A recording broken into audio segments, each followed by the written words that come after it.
Alrighty, it is my pleasure to introduce to you guys Sophia Kama Gonzalez, my Director of Dream Scholar Affairs, and Sydney Bivens, our Student Advocate General. And we're going to be presenting a quick presentation on how to be strong leaders for undocumented students. So I'm going to let Sophia start us off. Hi, good evening, everyone. I'll get it started with the presentation since it's kind of lengthy. It's this one. No, yeah. I can do it for you.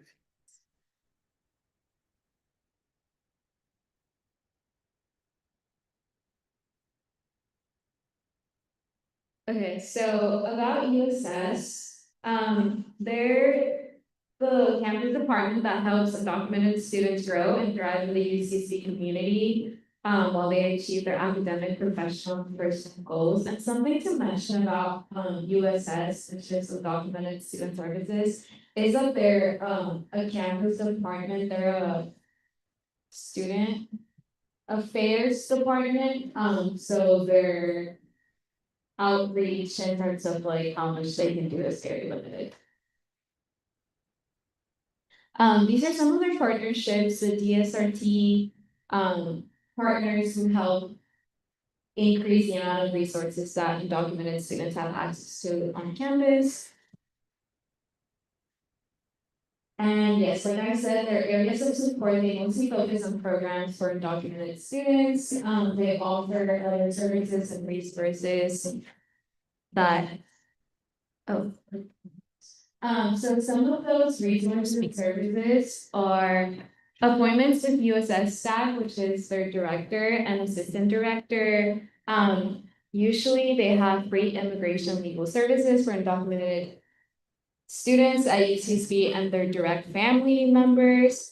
For now, they're hiring an attorney for UCSB, so we don't have an immigration attorney for campus now, but we will soon. And then, yes, like I mentioned, they have campus partners with other departments and grants for graduate students. And then some of the other resources that most undocumented students use is the second one listed in here, which is the grocery voucher program, because I don't know how many of you are familiar with it, but undocumented students don't qualify for CallFresh. So the USS grocery voucher program allows us to have $100 per quarter on gift cards.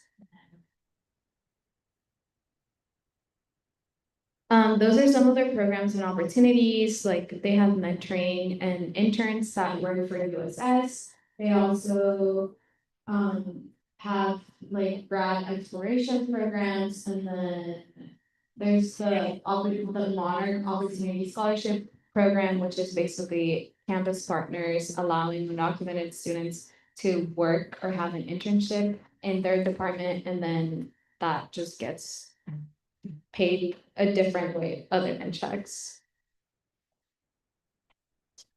I'll briefly go over defining undocumented and what fits under the undocumented umbrella. So it can be anyone who entered the US without inspection, whoever entered the US legally but overstayed their status or visas, someone who has DACA, someone who's also in the process of legalizing, and then other vulnerable immigrants. These are some other terms like TPS, which is very vulnerable right now under the current administration. And then just something to be mindful of here is that not all students identify as dreamers because they weren't brought to the US as a child. And then dream scholars is what UCC uses to refer to their undocumented students on campus.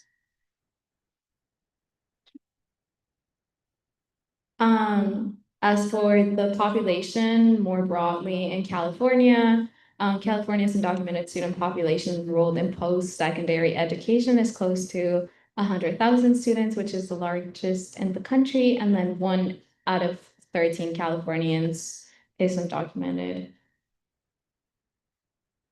Something to mention too is that there's a lot of intersectionalities within being undocumented, immigration is not a Latino issue. And these are just some of the other stats that are not brought up as often, but that we should be informed about. And then these are some of the student experiences that I wanted to share because not all undocumented students are unafraid. Not all of them are A students.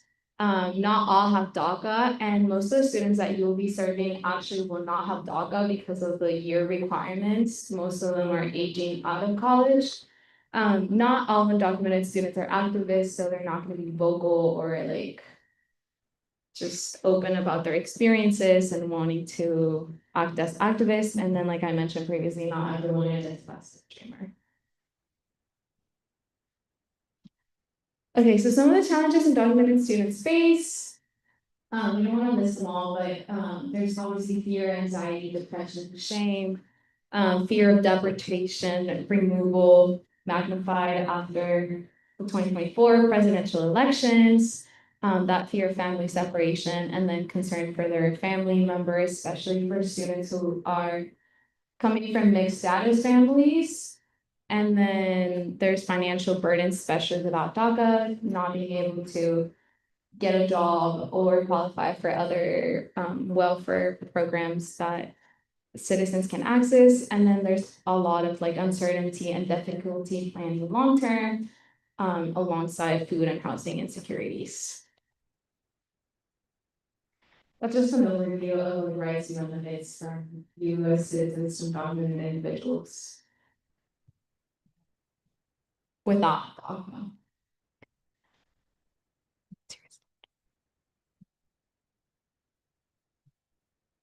Alrighty, so now we're gonna talk about what you all can do as student leaders to support UCSB undocumented students, because we're just gonna say how it is. It's a really scary time right now. There's a lot of fear, there's a lot of hatred going on. And a lot of students are like even afraid to come to campus because ICE could be doing a raid like literally whenever.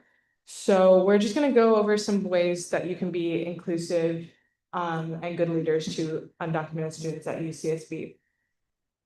First one is using inclusive terminology. So if you're talking about financial aid, maybe instead of only referring to FAFSA, also talk about the California Dream Act. Or another way is just like publicize resources like the Dream Scholar Resource Team and USS. The other thing is be an active listener, don't make assumptions. Don't ask about a student's immigration status. It's not information you need to know 99% of the time. And then again, knowing campus resources and being able to direct people, that's kind of your job as a campus leader to be knowledgeable about the resources we have here to help other students. Next thing, ask yourself what needs to be documented in your assessments and meeting minutes. So if you're taking notes and something's not recorded and someone says something that really doesn't need to be written down but could potentially be, I don't know, incriminating in some way, there's no need to write it down. And then similarly, or kind of on that note of meetings, Zoom options is a good practice to have in case someone doesn't feel safe leaving their home. And then also just calling people out and addressing it when people use offensive terms like illegal or alien. We were just talking about microaggressions, and this is one of those things. Okay, and another thing you can do is make your support visible. So I have a couple flyers that you all can take in the back, which I will get those for you after this. But you can write, my name is whatever, as a UCSB leader, I support undocumented students. And you can put those outside your office, on your apartment door. You can bring them to your workspace and say, hey, can I put those up? And it's really just a way to say like this school will stand up for all of our students. Another thing that you can do is there are posters that say like stop, like this is a private property and like a workspace, something like that. Like you can't enter without a search warrant. And these are also really important to know because public spaces and private spaces, it's important to make that distinction. Thank you. Okay, another thing that you all can do as AS leaders is, think about how what your AS entity can do to increase opportunities that are inclusive of undocumented students. So what like events and advocacy work can you do? Another really important thing is publicizing your open positions to undocumented student services. Honoraria is income that we can all get that regardless of having a social security number. So this is a really great opportunity for undocumented students to get the work experience.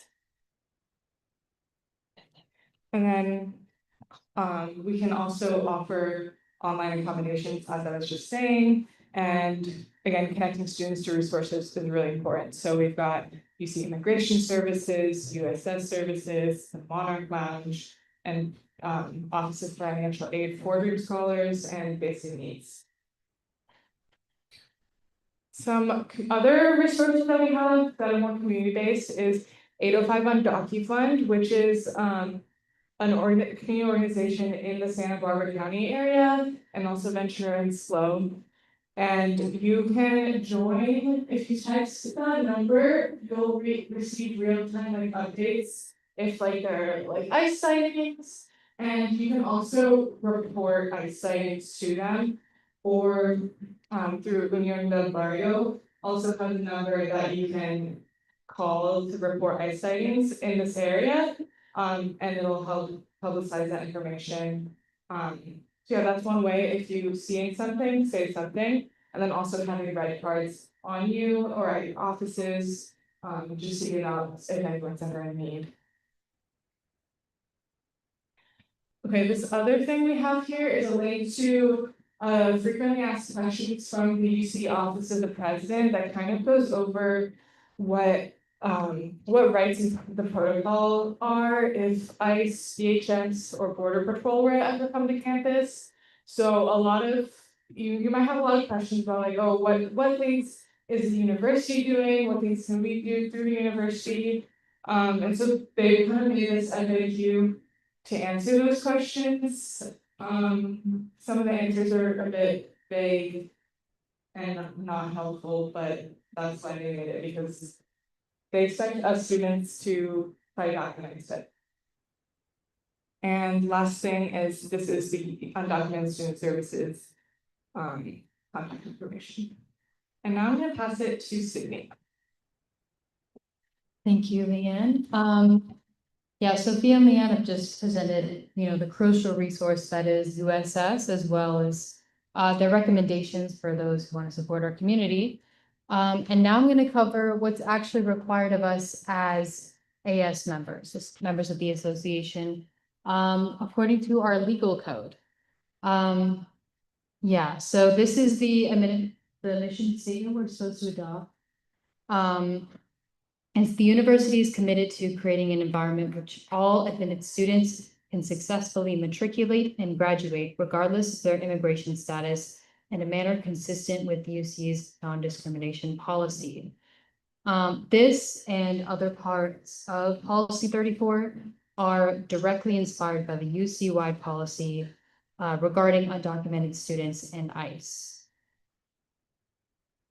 So these are the main three things that we're going to cover in this policy. So relations with ICE, DHS, and CBP, the role of the UC Police Department, and protocol for us if ICE shows up on campus.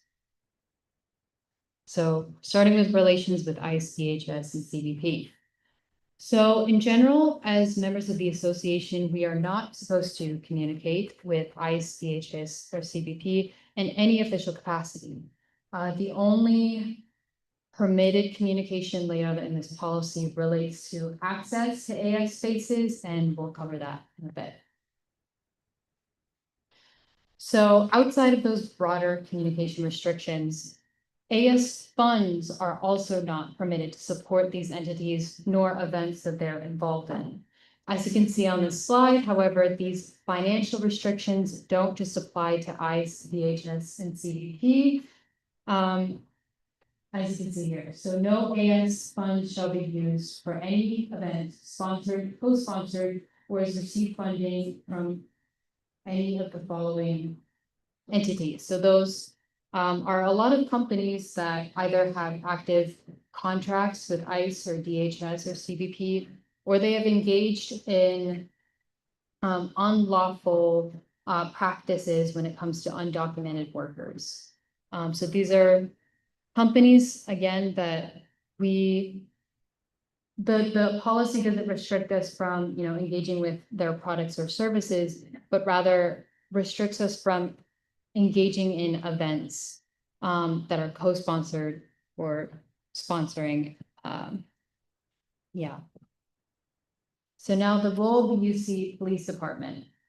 You might be wondering, like, why do I need to know this? Because this obviously isn't what we need to specifically do. But I think it's important as AS leaders that we know what they're not supposed to do in these events, so we can hold them accountable in the event that they don't follow the UC policy and AS legal code. So no AS or UC campus police department should cooperate with state or local law enforcement to investigate, detain, or arrest individuals for violating federal immigration law. Additionally, they should not detain individuals upon the request of ICE, unless required by federal law, if they've been convicted of a serious felony. So some of us execs have actually met with UCPD to make sure that it's very clear that these are the policies listed, not only on the UC level, but within our association's legal code. And we want to make sure that they're aware of it and going to follow it, and they definitely are. They have also verbally confirmed with us that the only event that they would get involved in situations like these was if there was a threat to public safety. So that's something to bear in mind. And now, our protocol if ICE is on campus. So the first thing I wanted to cover, I know it's a bit difficult for you guys to read, but here we have two different kinds of warrants. So the judicial warrant on the left and the administrative one on the right. So we're going to start with the judicial first. This is the only valid documentation for ICE to come into a private space. So you can see, hopefully, a little bit, maybe you guys in the front can see that better, that this has to be issued by a court. It's labeled federal arrest warrant or search and seizure warrant. And it is signed by a judge. So in the event that you do see a warrant like this, you also want to make sure that all of the information is correct, that not only is the name of the person matching with the identity that it's supposed to, but also everything is spelled correctly. So judicial warrant would be the correct form of documentation to get into those private spaces, and we can we'll define private spaces in a minute. But what is commonly also seen, unfortunately incorrectly, is administrative warrants. These are issued by DHS, and they are not valid forms of documentation to allow access into these private spaces. But often these entities will take advantage of the fact that people aren't really aware of what documentation is valid. So that, and also taking advantage of a lot of people are really anxious and really fearful in these kinds of scenarios. So they may try to push the fact that oh no, this DHS warrant, this is completely valid. It's not.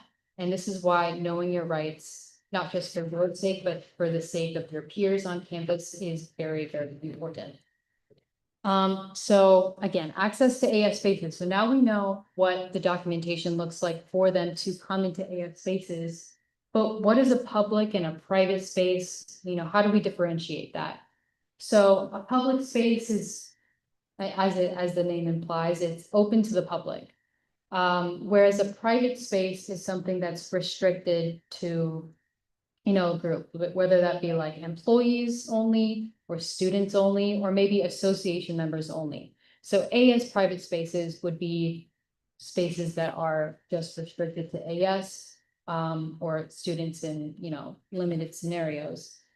So again, without proper documentation, ICE, DHS, CBP cannot come into those private AS spaces without that proper documentation or explicit permission from the executive director.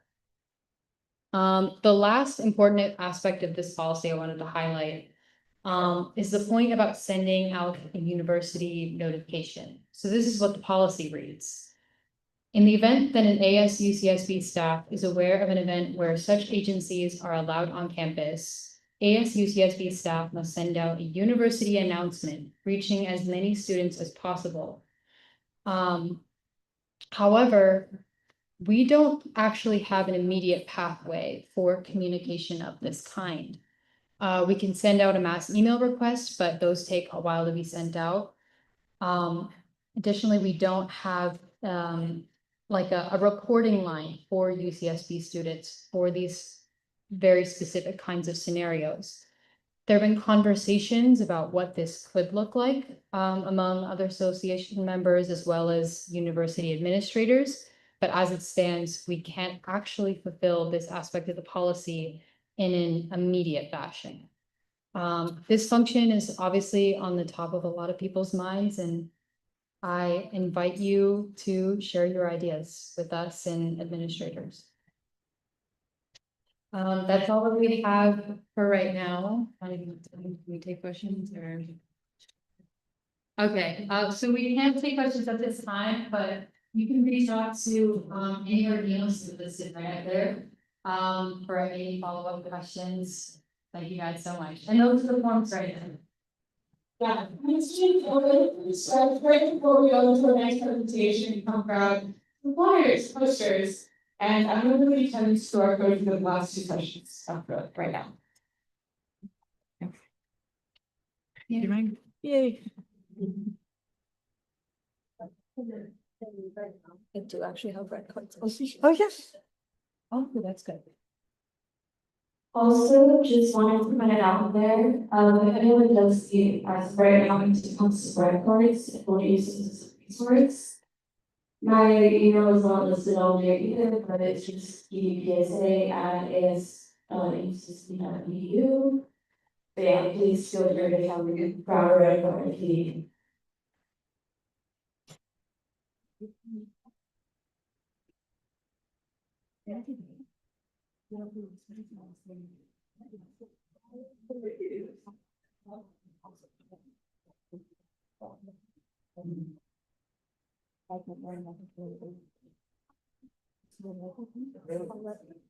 Marissa didn't put this up, right? I think it's not. I mean, I don't believe so. Marissa, did you put that up for people who attended your session? It's okay, I'm doing that now. Okay, if you were here for the ethical inclusive leadership session, here is the attendance check-in.